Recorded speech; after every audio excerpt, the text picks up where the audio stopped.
Hello friends, नमस्कार and welcome to समाधान। साथियों, उम्मीद है कि आप सब अच्छे होंगे और साथ ही साथ आपकी स्टडी भी अच्छे से चल रही होगी। देखिए साथियों, बिहार में चाहे आप बीपीएससी की बात कर ले, बीएसएससी की बात कर ले, इवन बीटीएससी की बात कर ले, जहाँ भी संविदा कर्मी का ये नियम है, फ्रेशर अभ्यर्थियों के लिए बहुत बड़ा घातक है। और अभी आज जो नोटिस आया है बीएसएससी का, जो आपने देखा, उसमें 5% एक्स्ट्रा दिया गया है। इवन बीपीएससी एई में देखिएगा तो 33% के आसपास है, जबकि बीएसओ में आपका ऑलरेडी मेंशन किया गया है 25%। सीजीएल 4 में मेंशन किया गया है 25%। हालांकि सीजीएल 4 में एएसओ पे इसका कितना असर होगा, जैसे कि हमने आपको बता रखा है कि अलग से हम इसको बताएंगे, लेकिन वो समय आने पर बताएंगे। अभी अभी सबसे जरूरी है कि नियम हटना चाहिए। चाहे किसी भी एग्जाम में ये नियम लगा है, वो नियम हटना चाहिए। और इसके लिए ये नियम जरूर हटेगा। आपके पास केवल 2 दिन का समय है। अपने लिए आप आवाज़ उठा सकते हैं, अपने भाई के लिए आवाज़ उठा सकते हैं, अपने दोस्त के लिए आवाज़ उठा सकते हैं। तो 2 दिन का ये समय है। मैं रिक्वेस्ट करूंगा कि जब भी आप ये वीडियो देखें, सबसे पहला काम है कि आप जितना इस वीडियो को शेयर कर सकते हैं करें, क्योंकि देखिए 2 दिन में आप लोग वो लड़ाई लड़ सकते हैं अपनी, जो संविदा के नियम को उखाड़ फेंक सकता है। सबसे पहले देखिए आखिर ये है क्या। और चूंकि आपको अभी हमारी आवाज़ भी थोड़ा अलग टाइप लग रही होगी, क्योंकि अभी थोड़ा हेल्थ इशू है, फिर भी ये मुद्दा इतना ज़रूरी है और केवल 2 दिन का समय आपके पास बचा है, इसीलिए इस पे हम लोग अभी बात कर रहे हैं। चलिए समय ज़्यादा ना लेते हुए अभी हम लोग डायरेक्टली बात करते हैं। ये जो नोटिस था, इसमें संविदा कर्मी को जो नंबर दिए गए थे, इसी कारण से कई फ्रेशर अभ्यर्थी सिलेक्ट नहीं हो पाए हैं, जो कि डीएसटी कार्यालय परिचारी का है, एक प्यून की वैकेंसी, उसमें भी संविदा कर्मी का मामला। तो देखिए अभी आपके पास 2 दिन का समय है। मैं सारा फॉर्मेट बताऊंगा कैसे आपको शिकायत करनी है। देखिए मुख्यमंत्री सचिवालय में एक पहल की गई है, और इस पहल के तहत आप किसी भी मुद्दे पर सरकार को सुझाव आमंत्रण दे सकते हैं, जिससे कि नागरिक का जीवन सुलभ हो सके। ये सरकार ने बोला है कि राज्य सरकार द्वारा वर्ष 2025 से 30 के लिए बिहार को सर्वाधिक विकसित राज्यों की श्रेणी में शामिल करने हेतु 7 निश्चय 3 के कार्यक्रम को लागू किया जाएगा। और 7 निश्चय 3 के साथ सबका समान जीवन आसान, ईज ऑफ लिविंग के अंतर्गत नागरिकों को उनके दैनिक जीवन में आने वाली कठिनाइयों के निदान अथवा सरकारी कार्यालयों द्वारा दी जा रही सेवाओं में सुधार हेतु सुझाव आमंत्रित कर सकते हैं। यानी कि कोई भी सेवा है, अब जैसे कि जॉब वैकेंसी है, तो ये सरकार आपको सेवा दे रही है, तो उसमें आप सिलेक्ट होते हैं। इसमें आप सुधार चाहते हैं, तो इसके लिए आप कैसे दे सकते हैं। एक तो देखिए उदाहरण के लिए जैसे बताएं कि कहाँ कहाँ शिकायत कर सकते हैं, तो क्यूआर कोड आपको स्कैन करना है, ठीक है। इसमें सबसे ज़रूरी याद रखना है आपको, केवल 2 दिन का समय है। इसलिए मैं आपसे विनती कर रहा हूँ कि जितना हो सके इस वीडियो को शेयर कीजिए, ताकि हर लोग ये लिखें। और मैं एक कॉमन एप्लीकेशन दे रहा हूँ, केवल आपको कॉपी पेस्ट करना है, ज़्यादा काम नहीं करना है आपको, और आपके मोबाइल से ही ये काम हो जाएगा।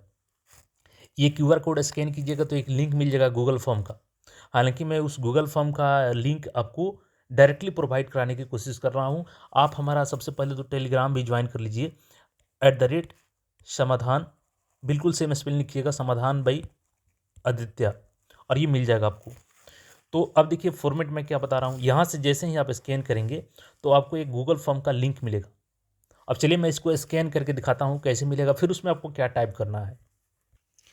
अब देखिए जैसे ही हमने उस क्यूआर कोड को स्कैन किया, तो यहाँ पे देखिए मैं आपको क्यूआर कोड स्कैन भी नहीं करना पड़ेगा, डायरेक्टली लिंक ही दे दूंगा आपको।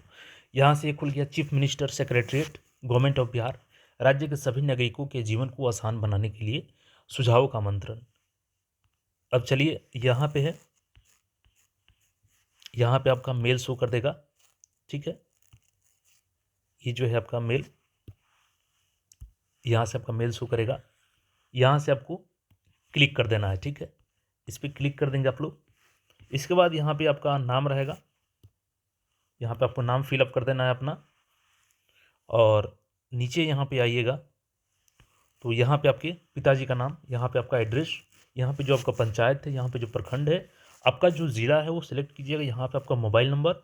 और देखिए मैंने ये एप्लीकेशन एक एग्जाम्पल के रूप में बताया है, ये सारा चीज़ मैं टेलीग्राम पे भी डाल दूंगा, वहाँ से देखिएगा। देखिए सुझाव में मैंने जैसे लिख दिया है कि सेवा में माननीय मुख्यमंत्री महोदय बिहार सरकार, और ये सारा चीज़ हमने टाइप किया है, और यहाँ पे इसको सबमिट कर देना है आपको। यहाँ पे सारा चीज़ डिटेल चल के बस इतना ही करना है आपको। अब मैं क्या क्या इसमें लिखा हूँ वो मैं चीज़ें आपको दिखा देता हूँ। अब जैसे कि देखिए कि यहाँ पे सेवा में माननीय मुख्यमंत्री महोदय बिहार सरकार पटना। विषय क्या है?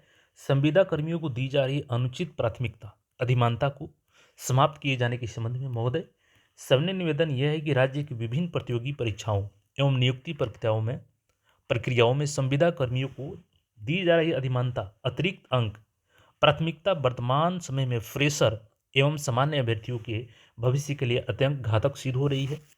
महोदय, संविदा कर्मी पहले से ही विभागीय अनुभव, कार्यकाल तथा आंतरिक व्यवस्था का लाभ प्राप्त करते हैं। इसके अतिरिक्त यदि उन्हें चयन प्रक्रिया में अधिमानता दी जाती है तो यह समान अवसर की संवैधानिक सिद्धांत के विपरीत है।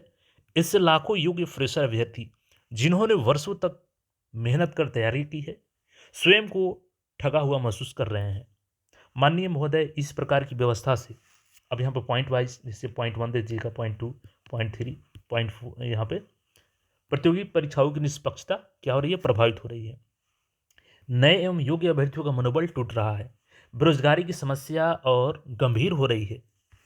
अतः आपसे विनम्र अनुरोध है कि नियुक्ति प्रक्रियाओं में संविदा कर्मियों को दी जा रही अधिमानता को समाप्त कर सभी अभ्यर्थियों को समान अवसर प्रदान करने हेतु आवश्यक दिशा निर्देश जारी करने की कृपा करें। हमें पूर्ण विश्वास है कि आप युवाओं के भविष्य और न्याय संगत व्यवस्था के हित में शीघ्र सकारात्मक निर्णय लेंगे। धन्यवाद। और भवदीय में आपका नाम रहेगा, आपका एड्रेस, मोबाइल नंबर, दिनांक, हालांकि अलग से उसमें फिल कर ही रहे हैं, इसको भी कर लेना है। तो ये सारा चीज़ मैं कॉपी करके टेलीग्राम पे डाल देता हूँ और सेम ऐसा आप लिख सकते हैं। इवन आपको कोई सुझाव है तो कमेंट कर सकते हैं कि अन्य अभ्यर्थी उसमें सुधार कर सकते हैं। इसमें जो भी पॉइंट जोड़ना चाहते हैं आप खुद से जोड़ सकते हैं। और देखिए, जितना अधिक हो सके, क्योंकि इस पर मैक्सिमम लोग जो सीएम सर हैं उनको भेजेंगे अपना जो भी सुझाव है। तो मेरा ये मानना है ना कि जितना अधिक हो सके, अगर कोई शिकायत जाए, वो सबसे अधिक शिकायत किसका जाए? संविदा कर्मी का जाए। इतना आप लोग इस पे गूगल फॉर्म डालिए, इतना करवाइए अपने दोस्तों से, अपने साथियों से, अपने रिलेटिव्स में, और छात्रों के पास शेयर कीजिए कि हर छात्र ये कम से कम एक तो अपना वो डाले ही डाले ग्रीवांस कि संविदा कर्मी का मामला खत्म होना चाहिए। ये सारा चीज़ मैं कॉपी करके टेलीग्राम पे डाल देता हूँ, आप वहाँ से ज्वाइन कर लीजिए। देखिए, यही टेलीग्राम है, @SAMADHAN समाधान BYADITY समाधान बाई आदित्य। ये सर्च कीजिएगा, टेलीग्राम आपको मिल जाएगा।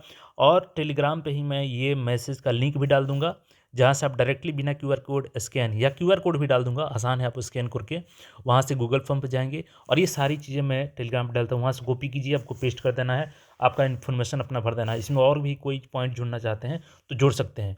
बस यही रिक्वेस्ट है कि कोई वीडियो आप शेयर करें ना करें, लेकिन इस वीडियो को जरूर शेयर करें। इतना शेयर करें कि सबसे अधिक अगर कोई ग्रीवांस जाए सरकार के पास तो वो संविदा कर्मी के जाए, जिससे कि सरकार भी विवश हो इस पे निर्णय लेने हेतु, और जो निर्णय हो उससे फ्रेशर अभ्यर्थियों का भविष्य बन सके। तो उम्मीद है कि आप लोग शेयर करेंगे, क्योंकि 4 तारीख तक ही, सबसे बड़ा चीज़ एक लिमिट है आपके पास कि 4 जनवरी तक ही कर सकते हैं। तो 4 जनवरी से पहले ये वीडियो सबके पास पहुंचनी चाहिए। उम्मीद है आप सब ज़रूर अपने भविष्य के लिए शेयर करेंगे, और मिलते हैं फिर नए अपडेट में। चैनल को सब्सक्राइब करके जुड़े रहें। धन्यवाद।